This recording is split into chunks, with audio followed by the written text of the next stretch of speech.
हमें लगता है कि बाबा और एलिफ साहिबा शायद एक साथ भाग गए हैं। क्या? क्या तुम मेरी खाला के बारे में बकवास कर रही दुआ हो? रुक जाओ। कोई बकवास नहीं कर रही, सच बता रही हूँ। तुम्हें शर्म नहीं आ रही मेरी खाला की पीठ पीछे उनकी गीबत करते हुए? हम कोई गीबत नहीं कर रहे, जो सच है वो बता रहे हैं। बिला वजह पीछे पड़ गए हो, लेकिन तुम्हें ये नहीं पता कि वो तुम लोगों की जरा भी परवाह नहीं करती।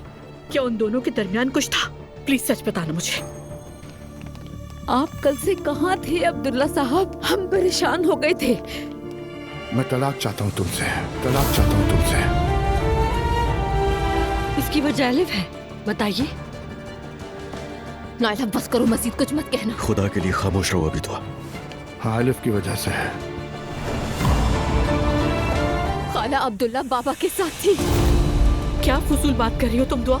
अब्दुल्ला बाबा अभी घर आए, उन्होंने कहा है कि वो तलाक चाहते हैं और खाला से मोहब्बत करते हैं। मैंने कोई गुनाह नहीं किया है, इश्क किया है मैंने। जुर्म है ये? पूछ रही है क्या ये जुर्म है?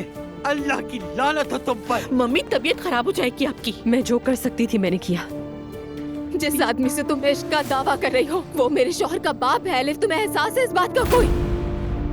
मैंने हमेशा तुम्हारा दिफा किया, लेकिन अब मैं उस घर में कैसे रह पाऊंगी? अब हम उनके चेहरों की तरफ कैसे देखेंगे?